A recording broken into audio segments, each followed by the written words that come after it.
विजहुर्विद्याभिरोह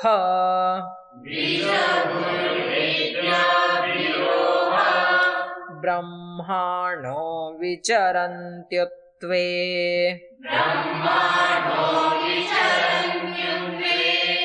ब्रह्माणो विचरन्त्युत्वे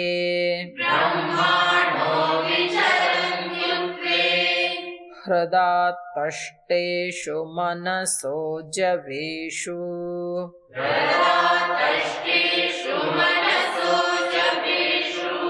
यद्ब्राह्मणा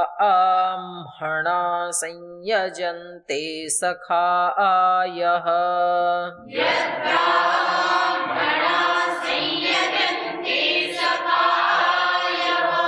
अत्राहत्वम्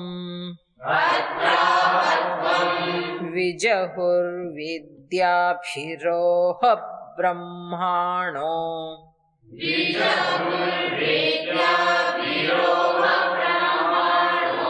विचरन्त्युत्वे हृदातष्टेषु मनसो जवेषु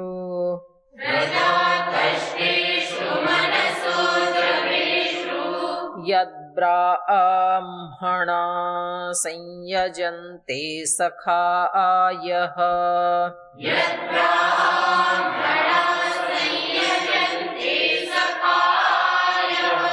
अत्राहत्वं विजहुर्विद्याभिरोह ब्रह्माणो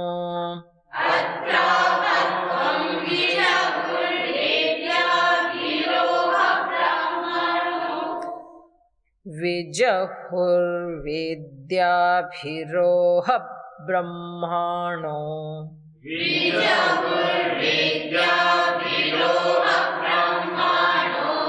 विचरन्त्युत्वे इमे ये नार्वां न परश्चरन्ति इमे ये नार्वां न परश्चरन्ति न ब्रह्माणासो न सुकेतरास न सुते करासः इमे ये नार्वां न परश्चरन्ति न ब्राह्मणासो न सुते करासः इमे ये नार्वां न परश्चरन्ति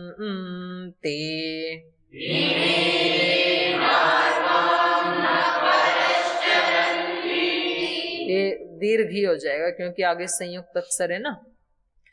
चरन्ति जब दीर्घ होता है तो लंबा बोला जाता है। इमे ये नार्वां न परश्चरन्ति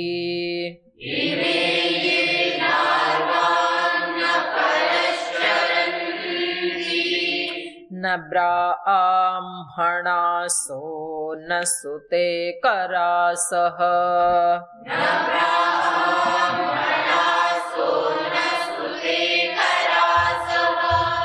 इमे ये नार्वां न परश्चरन्ति न ब्राह्मणासो न सुते करासः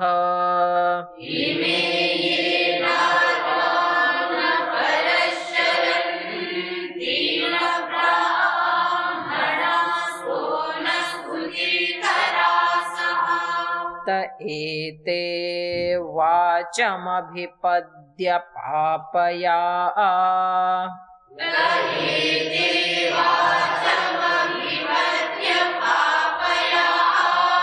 त एते वाचमभिपद्य पापया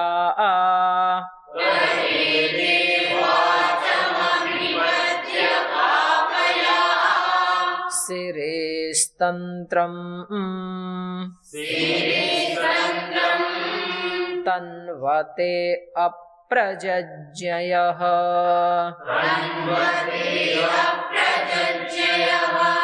त एते वाचमभिपद्य पापया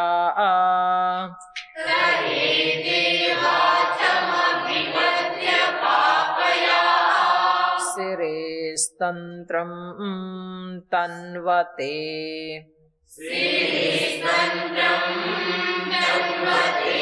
अप्रजज्ञयः इमे ये नार्वाङ् न परश्चरन्तेन ब्राह्मणासो न सुते करासः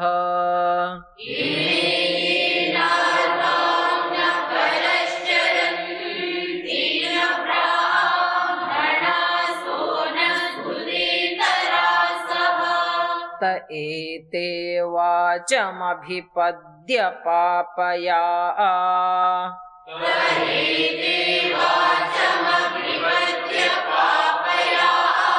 सिरेस्तंत्रम् तन्वते अप्रजज्ञयः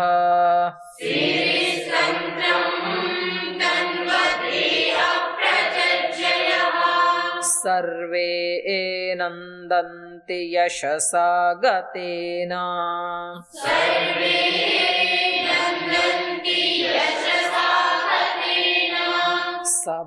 सभासाहेन सख्या सखायः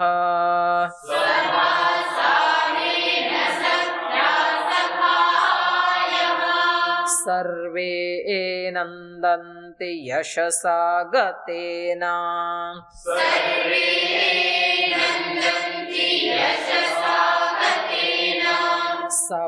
सभासाहेन सख्या सखायः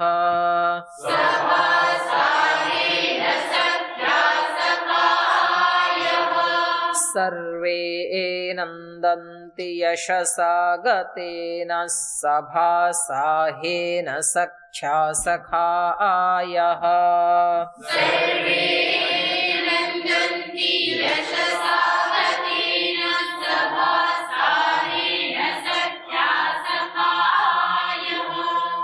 किल्बिष स्पृशत्शितो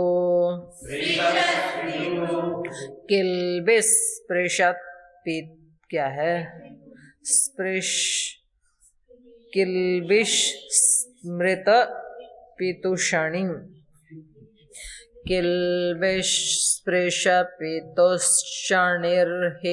एषामपरम् अमरं हितो भवति वाजिनाय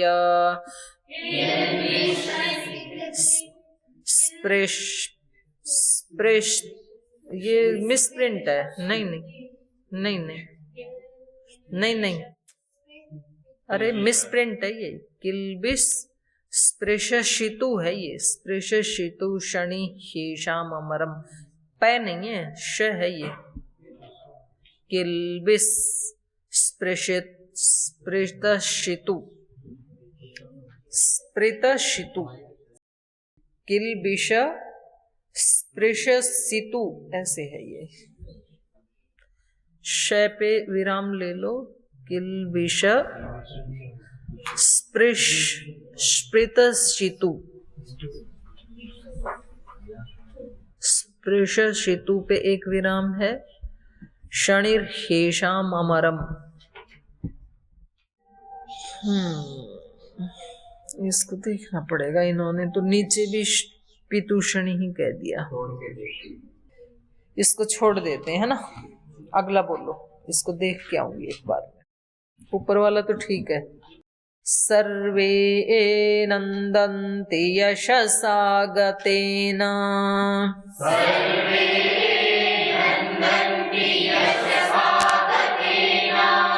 सभासाहेन सख्या सखायः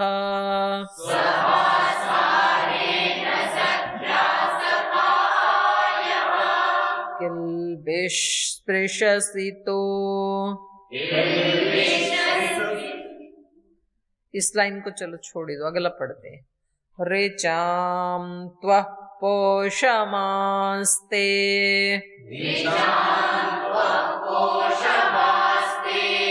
ऋचां त्वः पोषमास्ते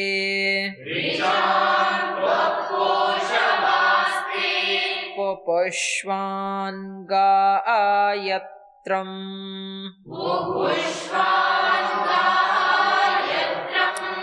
ऋचां त्वः पोषमास्ते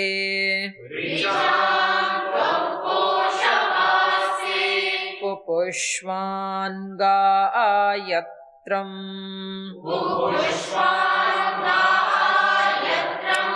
त्वो गायति शक्वरीषु ऋचां त्वः पोषमास्ते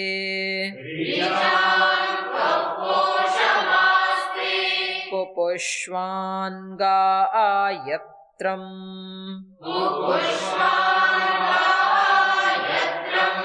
त्वो गायते शक्वरीषु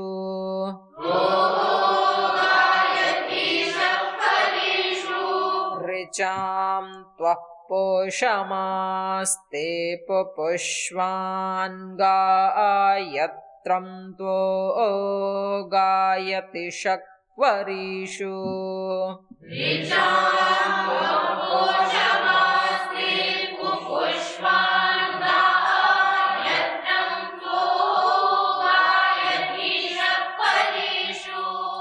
ऋचां त्वः पोषमास्ते पुष्वान् गायत्रं त्वो गायति शक्वरीषु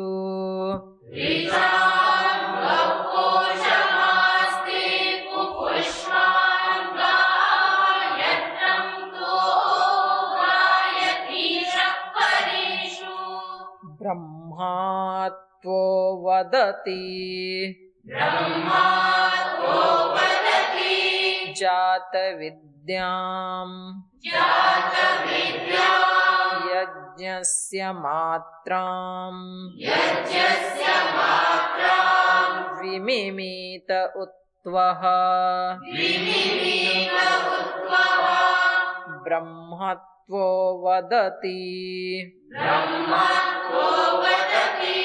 जातविद्यां यज्ञस्य मात्रां विमिमीत उत्वः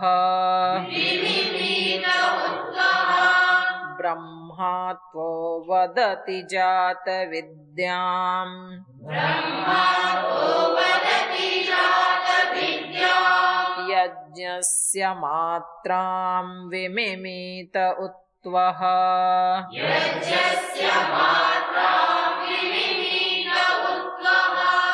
ब्रह्मात्वो वदति जातविद्यां यज्ञस्य मात्रां विमिमीत उत्वः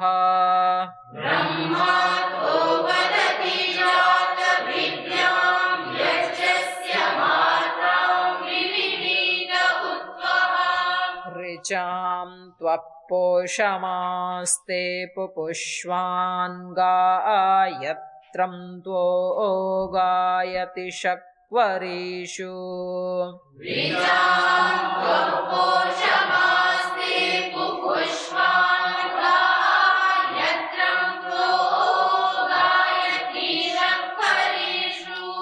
ब्रह्मा त्वो वदति जातविद्यां यज्ञस्य मात्रां विमिमीत उत्वः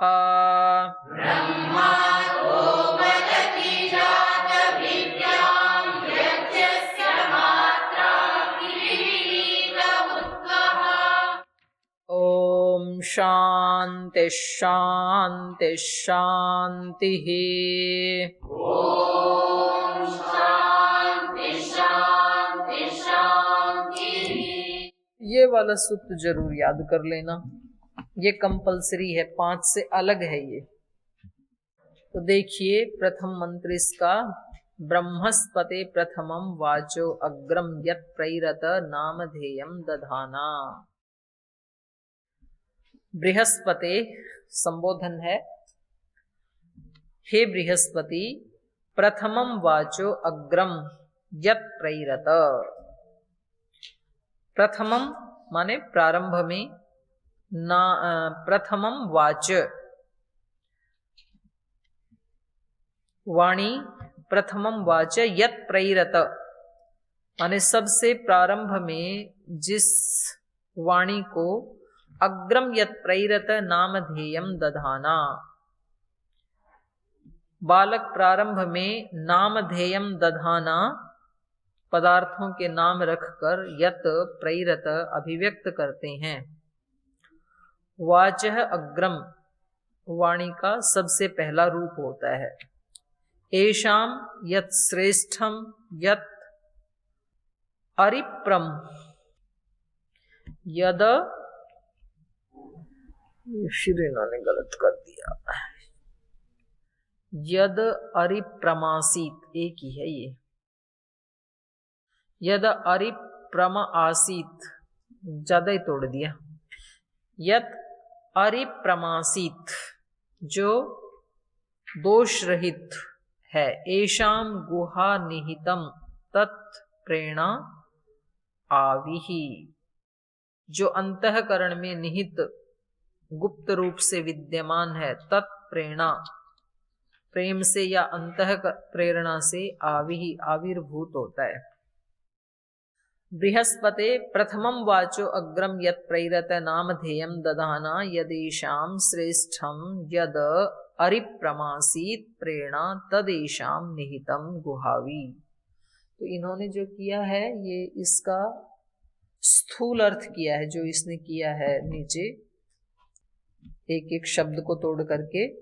इसका जो आध्यात्मिक अर्थ होगा, हे बृहस्पते प्रथमं वाचो अग्रम यत् प्रैरत नामधेयं दधाना, प्रारंभ में वाणी से या जो हम शब्द बोलते हैं उसको, अग्रम यत् प्रैरत नामधेयं दधाना, जो भी नाम लेकर के, ईश्वर का कोई भी नाम लेकर के जब हम सबसे पहले प्रारंभ में उसका उच्चारण करते हैं, यदेषां श्रेष्ठम यदरिप्रमासीत प्रेरणा तदेषां निहितं गुहावी।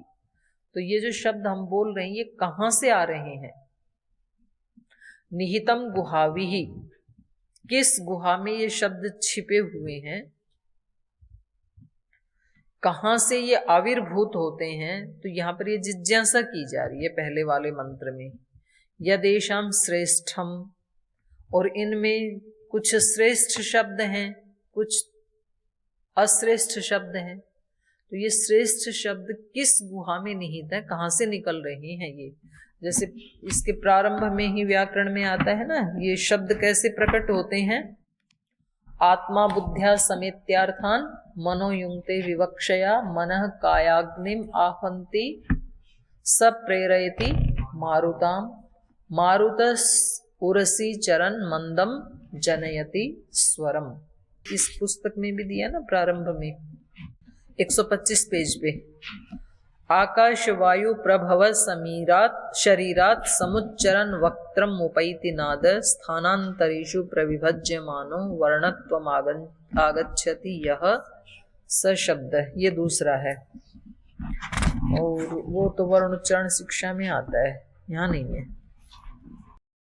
सबसे पहले आत्मा बुद्ध्या समेत्यार्थान, सबसे पहले आत्मा ये संकल्प करता है बुद्धि को, इस शब्द का उच्चारण करो, आत्मा बुद्ध्या समेत्यार्थान, बुद्धि के साथ समेत्य, उसको आत्मा बुद्ध्या समेत्यार्थान, अर्थों को बुद्धि के साथ जोड़ करके कि अब मुझे उस अर्थ के लिए इस शब्द का प्रयोग करना है, ऐसे आत्मा प्रेरित करता है।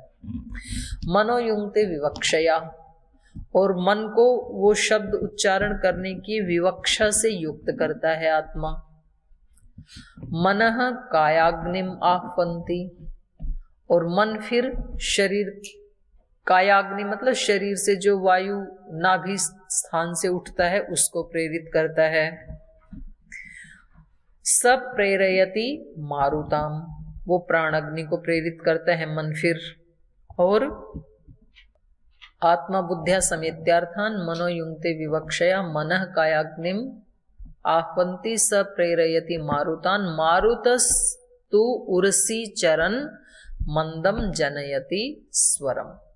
और वो मारुत फिर है वो नाभि स्थान से उठ करके उर्सी मतलब वक्षस्थल में विचरण करता हुआ भिन्न भिन्न स्थानों से टकरा करके फिर शब्द का उच्चारण करता है। तो यहाँ पर भी उन शब्दों को लेकर के ही पहले मंत्र में कहा, हे बृहस्पते प्रथमम वाचो अग्रम यत् प्रेरत नामधेयम दधाना यदेशाम श्रेष्ठम। इस गुहा में तो सारे ही शब्द भरे हुए हैं, पर इनमें यद एशाम श्रेष्ठम, यदरि प्रमासित, जो इनमें अरि का शत्रु का नाश करने वाले शब्द हैं, तदेशाम निहितम गुहावी, वो ही हमारी इस गुहा में, निहितम गुहा अविही, जो हमारा अंतःकरण रूपी जो गुहा है उसमें से वही आविर्भूत होते हैं जो वहां पर छिपे हुए होते हैं। तो कहने का अभिप्राय ये कि वहां पर श्रेष्ठ शब्द ही निहित रहें, क्योंकि जब बोलने लगता है व्यक्ति तो जो अंदर होता है वही बाहर आता ही है। तो अंदर ही पहले ऐसे श्रेष्ठ शब्दों को हम गुहा में छिपा करके रखें कि जब भी बोलें तो वो ही शब्द प्रथम हमारी वाणी के ऊपर आए। होता ऐसे है ना कि पहले कुछ और शब्द आ जाता है व्यक्ति की वाणी के ऊपर, जो अंदर था वो ही आ जाता है, फिर व्यक्ति उसको चेंज करता है प्रयास पूर्वक। पर अंदर यदि खराब शब्द, गलत शब्द, नेगेटिव शब्द हैं ही नहीं तो वो जुबान पे फिर आ भी नहीं सकते हैं। दूसरे मंत्र में कहा सक्तुम इवतित ऊना, जैसे सत्तू को छलनी से छाना जाता है ना, तो उसका जो सार है वो नीचे आ जाता है और निस्सार भाग वो छलनी में रह जाता है। सक्तुम इवतित ऊना पुनंतो, सक्तु की तरह से पुनंत पवित्र करते हुए, धीरा मनसा वाचम अक्रत, जो धीर पुरुष होते हैं वो अपने मन में पहले सोच करके कि क्या शब्द बोलना है, ऐसे वाणी को छान छान करके बोलते हैं। दूसरे लोग तो बिना छाने जो भी मन में आए उसी को बोल देते हैं, लेकिन जो धीर पुरुष होते हैं वो अपने मन को ही एक छलनी बना लेते हैं, सक्तु बना लेते हैं। सक्तुमेव तित ऊना, तित ऊना माने छलनी होती, यहाँ सूप लिखा है इन्होंने, पर उसको सूप से नहीं छलनी से छाना जाता है। जैसे सत्तू को जैसे छलनी से छानते हैं, ऐसे ही धीरा मनसः वाचम अक्रत पुनंत, ऐसे ही धीर पुरुष अपने शब्दों को मन से पवित्र करके फिर बोलते हैं, जैसे छलनी में छान करके बोलते हैं। तो ऐसे बोला जाता है ना भाई, पहले जानो फिर बोलो, पहले मनन करके फिर बोलो। तो सोच सोच करके शब्दों को बोलो, बिना सोचे समझे बोलेंगे तो बहुत सारे शब्द फिर व्यर्थ निकल जाते हैं हमारी वाणी से, और एक बार जो निकल गया तो फिर उसको वापस नहीं ले सकते हैं। अत्र सखायः सख्यानि जानते भद्रैषाम लक्ष्मीर निहिताधि वाची। अत्र क्योंकि ये जो शब्द है ना, ये सखाय सख्यानि जानते, सखाय सख्यानि जानते माने किस शब्द को बोलने से लोक के साथ प्रीति होगी या ईश्वर के साथ प्रीति होगी, उसको जानते, उसको जानते हुए जो धीर पुरुष हैं। अत्र सखाय सख्यानि जानते भद्रैषाम लक्ष्मीर निहितादि वाची। एशाम भद्र, ये शब्द बोलने वाला जो व्यक्ति है इसका भद्र किसमें छिपा हुआ है, लक्ष्मी माने ऐश्वर्य किसमें छिपा हुआ है, इसको ये धीर पुरुष जानता है।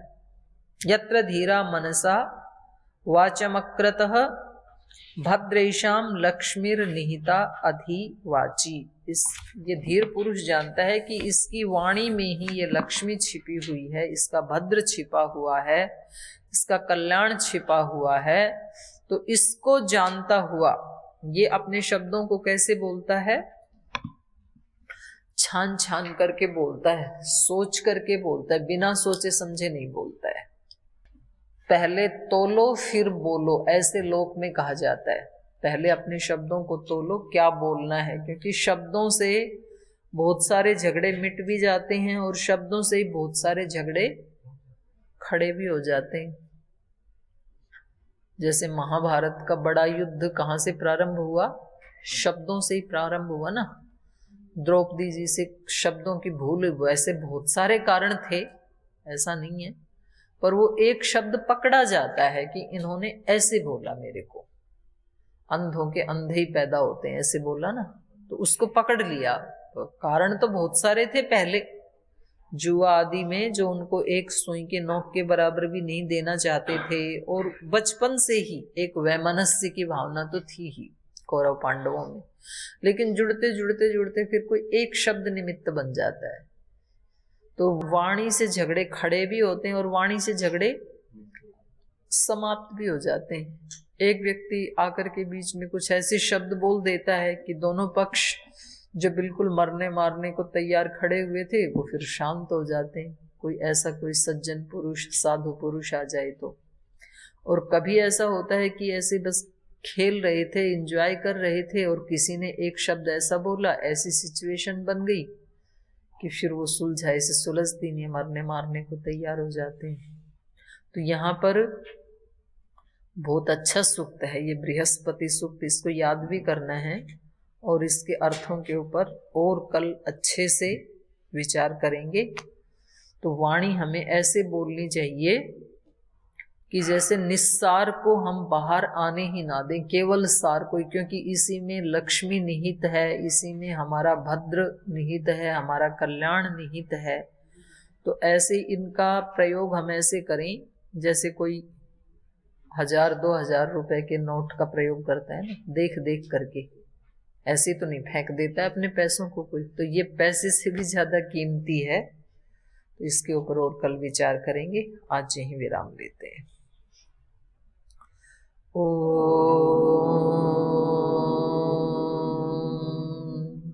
शांति शांति शांति। श्री गुरुभ्यो नमः।